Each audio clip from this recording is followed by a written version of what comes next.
Hello students, हम लोग पढ़ रहे थे भैया क्लास 11th मैथमेटिक्स, जिसमें हमारी आपकी बात हो रही थी फोर्थ चैप्टर एनसीईआरटी से। फोर्थ चैप्टर कॉम्प्लेक्स नंबर था, वो भी एनसीईआरटी बुक से पढ़ रहे थे, जिसमें हमने आपको कॉन्सेप्ट जो है लगभग सिखा दिया जितना आपके एनसीईआरटी बुक के सिलेबस में है। कुछ क्वेश्चंस आज सॉल्व करते हैं। एक क्वेश्चन आपके सामने है, इसमें आपको संयुग्मी ज्ञात करना है, कॉन्जुगेट जिसे कहते हैं। कल हमने आपको टॉपिक पढ़ाया था, जिसमें टॉपिक में आपको हमने मॉडुलस सिखाया था और आर्गुमेंट सिखाया था और कॉन्जुगेट। मॉडुलस यानी कि मापांक, कॉन्जुगेट यानी कि संयुग्मी और आर्गुमेंट यानी कि कोणांक। ठीक, ये तीन चीज़ें हमने आपको सिखाई थी। तो आज एक क्वेश्चन आपके सामने दिख रहा है संयुग्मी। तो संयुग्मी देख लीजिए, फिर उसका मापांक करा देंगे। और हालांकि मापांक का एक क्वेश्चन कल करवाया था हमने और कोणांक भी करवा देंगे इस तरह से। तो आइए देखते हैं क्वेश्चन क्या है। कह रहा है क्वेश्चन कि 3 - 2 आयोटा, 3 माइनस का 2 आयोटा इंटू 2 प्लस 3 आयोटा पूरे का पान 1 प्लस 2 आयोटा और इंटू 2 माइनस आयोटा का संयुग्मी यानी कि कॉन्जुगेट ज्ञात कीजिए। तो कॉन्जुगेट ज्ञात करने के लिए हम लोग क्या करते हैं भैया, सबसे पहले इसको एक कॉम्प्लेक्स नंबर के रूप में बदलेंगे। बदलने के लिए क्या करेंगे, सॉल्व करेंगे। 3 - 2 आयोटा 2 प्लस 3 आयोटा अपान 1 प्लस 2 आयोटा और 2 माइनस का, ठीक ना। और हमने बताया था अगर कभी भी आपको आयोटा नीचे दिख जाता है तो उसी के कॉन्जुगेट से हम लोग क्या करते हैं, मल्टीप्लाई कर देते हैं।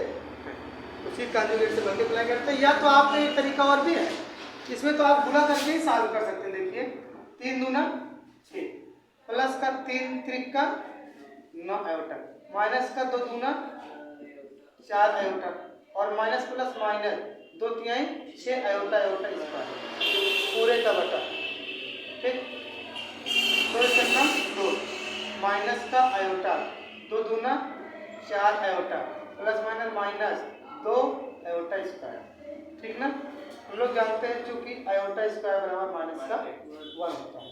तो रख देंगे 6 प्लस 9 आयोटा में से 4 आयोटा घटाया तो 5 आयोटा माइनस का 6 इंटू आयोटा स्क्वायर वैल्यू -1 पूरे का बटा 2 minus iota plus 4 iota minus का 3 आयोटा सॉरी प्लस का 3 आयोटा माइनस का 2 आयोटा स्क्वायर वैल्यू -1, ठीक ना। और ये 6 हो गया और ये 6 करना 6 प्लस हो जाएगा तो 12 प्लस 5 आयोटा पूरे का बटा 2 और यहाँ 2 दूना, देखो ध्यान से माइनस माइनस प्लस 2 करना 2 रहेगा और 2 2 4 प्लस 3 आयोटा। अब ये बना तो है लेकिन नीचे आपको आयोटा फॉर्म दिख रहा है, तो इसको चेंज करने के लिए हम लोग क्या करते हैं, कॉन्जुगेट सॉरी क्या बोलते हैं, हर का परमेयीकरण जिसे आप बोलते हैं। 12 प्लस 5 आयोटा बटे 4 प्लस 3 आयोटा गुणे क्या करेंगे, 4 माइनस 3 आयोटा से ऊपर और 4 माइनस 3 आयोटा से नीचे मल्टीप्लाई करेंगे। किसी स्टूडेंट को कोई समस्या नहीं होनी चाहिए, ठीक। अब देखेंगे, करा दो गुणा ऊपर का 12 प्लस 5 आयोटा और दूसरे ब्रैकेट में 4 माइनस 3 आयोटा पूरे का बटा, ये क्या हो जाएगा 4 प्लस 3 आयोटा और 4 माइनस 3 आयोटा। यहाँ आपको जो दिख रहा है ए ब्रैकेट में ए प्लस बी ब्रैकेट में ए माइनस बी, तो नीचे वाला ए स्क्वायर माइनस बी स्क्वायर बन जाएगा। ऊपर वाला 12 चौक 48 और माइनस का 12 36 आयोटा और प्लस का 5 चौक 20 आयोटा और 5 15 आयोटा और आयोटा का पूरे का बटा ए स्क्वायर माइनस बी स्क्वायर, ए स्क्वायर यानी कि 4 स्क्वायर माइनस का 3 आयोटा का। किसी कोई समस्या नहीं होनी चाहिए। तो आप देखिए 48 माइनस 36 प्लस 20 आयोटा, तो ये क्या हो जाएगा माइनस का 16 आयोटा माइनस का 16 आयोटा और माइनस का 15 आयोटा स्क्वायर बन माइनस का पूरे बटा 4 चौक 16 माइनस 3 त्रिका 9 आयोटा स्क्वायर, ठीक ना। ये 48 और ये माइनस माइनस प्लस का 15 माइनस का 16 आयोटा पूरे का बटा 16 16 माइनस का 9 into iota square value minus का, तो ये क्या हो जाए 8 5 13 और 4 1 5, 5 यहाँ से जुड़ा तो 6 माइनस का 16 आयोटा पूरे का बटा 16 प्लस 9, ठीक। और ये क्या हो जाएगा 63 माइनस का 16 आयोटा पूरे का बटा 16 9 25, ठीक। तो अब इसको हम लोग क्या कर सकते हैं, अलग अलग कर सकते हैं। यहाँ देखिएगा थोड़ा, ये 63 बटे 25 माइनस 16 आयोटा बटे 25, ठीक। इसका लेकिन हमको आपको क्या करना है, संयुग्मी निकालना है, क्योंकि संयुग्मी क्या होगा, जैसे संयुग्मी निकालते हैं हमने आपको बताया था, अगर z बराबर a प्लस आयोटा b है तो संयुग्मी क्या होगा, z बराबर a माइनस का आयोटा b हो जाएगा। ये अगर वही a प्लस आयोटा के साथ a minus iota b already है तो उसका संयुग्मी a प्लस आयोटा b हो जाएगा। समझ रहे हो नहीं, अगर a plus iota b already है तो उसका संयुग्मी क्या हो जाएगा, a माइनस आयोटा b। अगर a minus iota b already है तो उसका संयुग्मी a प्लस आयोटा b। तो यहाँ a माइनस आयोटा b के फॉर्म में ऑलरेडी है, तो क्या करेंगे, इसको हम लोग संयुग्मी इसका 63 बटे 25 प्लस का 16 आयोटा बटे 25, ठीक ना। यही क्या करेंगे, किसी भी स्टूडेंट को कोई समस्या नहीं होनी चाहिए, जल्दी से नोट करें और भी क्वेश्चन करें। अब देखिए भैया, अब हम लोग पढ़ने वाले हैं मापांक और कोणांक पर। हालांकि मापांक पर एक आधो क्वेश्चन हमने पहले करा दिया है और आज हमने संयुग्मी क्वेश्चन कराया, एक मापांक कर लेते हैं और कोणांक कर लेते हैं। 2 क्वेश्चन है, एक करवा देते हैं, एक आपका होमवर्क रहेगा। सॉल्यूशन करते हैं सबसे पहले 1 प्लस आयोटा अपान, पहला क्वेश्चन है 1 माइनस का आयोटा इंटू 1 प्लस आयोटा अपान 1 प्लस का आयोटा, संयुग्मी से गुणा कर लेते हैं, हर का परिमेयकरण इसे बोलते हैं, ठीक ना। तो 1 plus iota 1 plus iota 1 minus iota 1 minus का आयोटा, तो प्लस ये a plus b a plus b, तो 1 प्लस आयोटा का होल स्क्वायर अपान एक ब्रैकेट में माइनस एक ब्रैकेट में a प्लस बी, तो a का स्क्वायर माइनस b का स्क्वायर आयोटा का स्क्वायर, ठीक। तो ये होल स्क्वायर तोड़ोगे ऊपर 1 प्लस आयोटा स्क्वायर प्लस का 2ab, a मतलब 1 गुणे आयोटा अपान 1 का square 1 iota square value minus का 1, तो कितना हो जाएगा, ये आयोटा स्क्वायर वैल्यू माइनस 1, तो 1 माइनस 1 प्लस का 2 आयोटा बटे 2 बटे क्या हो जाएगा 2। अब क्या हो जाएगा, ये कैंसिल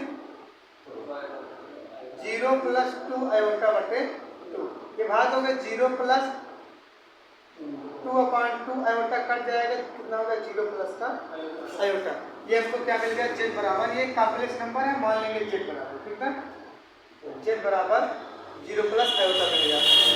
अब इसका हमको आपको क्या ज्ञात करना है पता है, मापांक और कोणांक ज्ञात करना है, मापांक और कोणांक ज्ञात करना। तो इसके लिए जो है भैया, इसके लिए हमको आपको एक चीज और भी देखना होगा, जो कॉम्प्लेक्स नंबर होता है इसका एक फॉर्म और भी होता है। एक फॉर्म क्या होता है, जैसे यहाँ देख लो, हमने पढ़ाया था आपको, z बराबर इसको लिखते हैं a प्लस आयोटा b, या z बराबर लिख सकते हैं r cos थीटा प्लस का आयोटा r sin थीटा, ऐसा भी लिख सकते हैं कॉम्प्लेक्स नंबर, ठीक ना। और ऐसा भी लिख सकते हैं z बराबर e की पावर आयोटा थीटा, ऐसा भी लिख सकते हैं कॉम्प्लेक्स नंबर को, ठीक। तो अगर यहाँ से आप देखोगे तो अगर मॉड आप z निकालोगे तो क्या हो जाएगा, under root i square cos square theta plus r square sin square theta, ठीक ना। तो r स्क्वायर कॉमन होकर के बाहर हो जाएगा, मॉड ऑफ r और गुणे 1 बन जाएगा, sin square theta plus cos square theta, mod of r क्या हो जाता है, यहाँ पर r हो जाता है। बात समझ गई नहीं, मतलब यानी कि ये चीज हम बताना चाह रहे हैं, ये पूरा ऐसा है, ये r, ठीक ना, इस फॉर्म में जब लिखते हैं तब। और बात रही कोणांक की, तो कोणांक क्या होगा, हम कोणांक बताए थे कि जो एक्स एक्सिस होगा उस कॉम्प्लेक्स नंबर की जो एक लाइन खींचेंगे ध्रुव से एक्स एक्सिस के बीच का कोण, वही क्या होगा भैया, कोणांक होगा। तो अब इसमें जरा देखो, इसको अगर हम लोग देखते हैं तो यहाँ पर अगर कंपेयर करोगे तो आर cos थीटा बराबर 0, आर cos थीटा बराबर क्या है 0, ये आर cos थीटा क्या है ए है ना, आर sin थीटा क्या है बी है, और आर sin थीटा बराबर क्या है एक है, आयोटा का कोफिशिएंट। तो अब इसको देखोगे अगर आर cos थीटा बराबर 0 है तो अगर यहाँ से कोण निकालने की बात करोगे आर मान लो 0 हो जाएगा तो cos थीटा बराबर 0 कितना हो जाएगा, cos पाई बाई 2, cos का बेस वैल्यू 0, cos से cos कैंसिल, थीटा बराबर पाई बाई 2। ये क्या होता है, ये cos जो होता है भैया ध्यान समझना, तभी समझ पाओगे जब ध्यान कंसंट्रेशन में रखोगे। ये जो होता है भैया ये क्या होता है रियल एक्सिस, ये ऊपर वाला क्या होता है इमेजिनरी एक्सिस होता है ना। तो और इसमें रियल एक्सिस यानी कि रियल पार्ट ऑफ जेड ये वाला होता है, और ये वाला क्या है भैया cos थीटा, यहाँ पर क्या है cos थीटा। तो cos थीटा वाले का ही कोण हम निकालेंगे कब, जब हमको कोणांक ज्ञात करना रहेगा तब, जब हमको आपको कोणांक यानी कि अगर हमको आपको आर्गुमेंट फाइंड आउट करना है तो हम लोग क्या करेंगे, पॉजिटिव एक्स एक्सिस यानी कि रियल एक्सिस से मॉडुलस की जो डिस्टेंस की एक लाइन खींचेंगे उसके बीच का एंगल फाइंड आउट करेंगे, ठीक ना।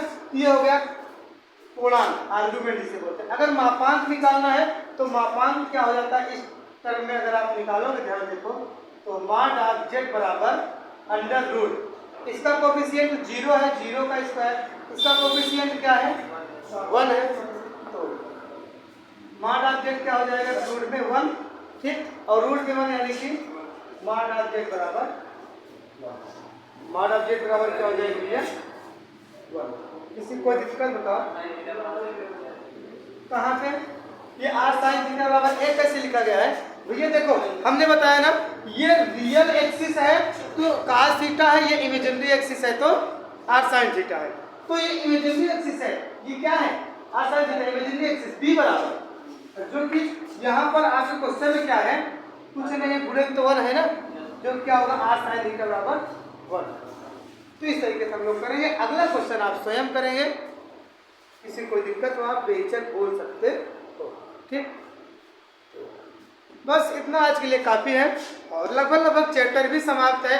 देखेंगे अगर कुछ क्वेश्चंस या कुछ और भी टॉपिक आपको पढ़ना है अगर तो आप बेहिचक हमसे बताएंगे और उसके बारे में हम लोग सोचेंगे और आगे का भी टॉपिक पढ़ेंगे जो हमारे आपके सिलेबस में नहीं है, ठीक। तो बस आज के लिए इतना काफ़ी है, नोट करिए, फिर मिलेंगे हम लोग नेक्स्ट क्लास में, तब तक के लिए जय।